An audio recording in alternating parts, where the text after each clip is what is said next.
सो है guys, welcome to सनपाई समझा करो and today we gonna talk about lord of the mysteries. शुरू में ये टाइटल पढ़ के मुझे लगा था कि this story will gonna be about one particular character जिसके चारों तरफ ये इवेंट रिवॉल्व करेंगे and he will be the main centre of attraction of the story.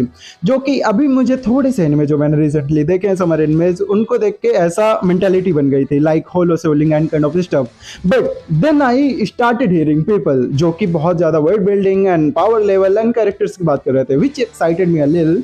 और मैंने ये शो पीयर प्रेशर में आके देखा। Even though animation was good but दो एपिसोड में मुझे शुरू के कुछ भी समझ में नहीं आ रहा था सिंस इवेंट ओवरलैप कर रहे थे। वहां पे बहुत सारी चीजें हो रही थी जो कि मुझे जीरो एक्सप्लेनेशन के बिना दिखाई जा रही थी, जो कि मैं कहूंगा कि इस शो की गलत बात है। क्योंकि no matter how great you are, how rich your like background is, but तुम्हें नए व्यूवर्स को, जैसे कि मुझे नहीं पता था, उनको अट्रैक्ट करने के लिए तुम्हें थोड़ी सी इन्फॉर्मेशन वहाँ पे छिड़कनी चाहिए जिससे कि ना उसको डाइजेस्ट करने में थोड़ा सा इजीनेस हो सके। But the good thing about it is कि उन्होंने पावर लेवल को बहुत अच्छे से अपने इंट्रो में समराइज कर दिया है। तो अगर आप उसे ध्यान से देखते हो तो आप उसको बहुत आसानी से समझ सकते हो, जहाँ से थोड़ा थोड़ा चीजें मेक सेंस बनाना शुरू कर देती हैं।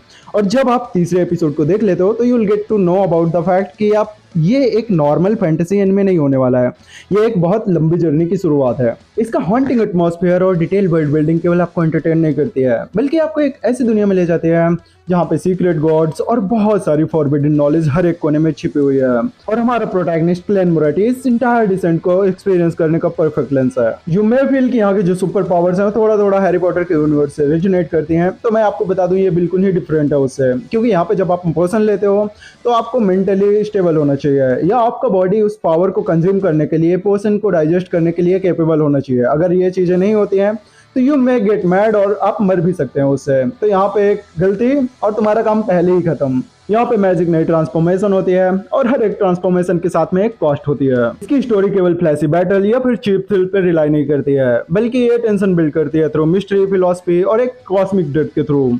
आपको इसमें थोड़े से लवक्राफ्टियन हॉरर के नुआंसेस मिल सकते हैं जो कि सच भी है, मगर ये उस पर पूरी तरह से रिलाई भी नहीं करती है, उतना लाउड नहीं है, बहुत अच्छे से यूज किया है। जितने नुआंसेस आपको देखने को मिलते हैं that is actually well utilised.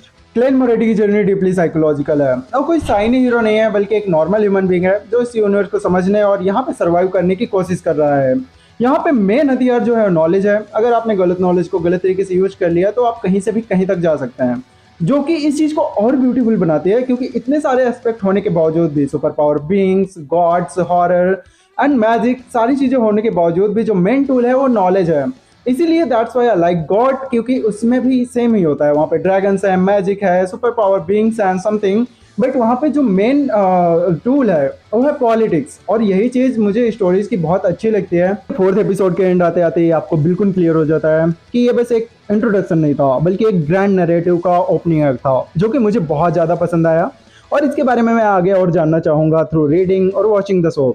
साथ ही में आपके कमेंट सेक्शन से अगर आपको कुछ भी ऐसा पॉइंट आउट करना है जो कि आपको लगता है कि मुझे जानना चाहिए या फिर आप किसी चीज़ को डिस्कस करने के लिए एक्साइटेड हैं, तो प्लीज़ कमेंट डाउन करें, तो हम उस बारे में कमेंट सेक्शन में डिस्कस कर लेंगे। बाकी अगर आपको वीडियो पसंद आई है तो इसे एक लाइक भी कर देना, दोस्तों में शेयर भी। If you want to see you in the next video, bye bye.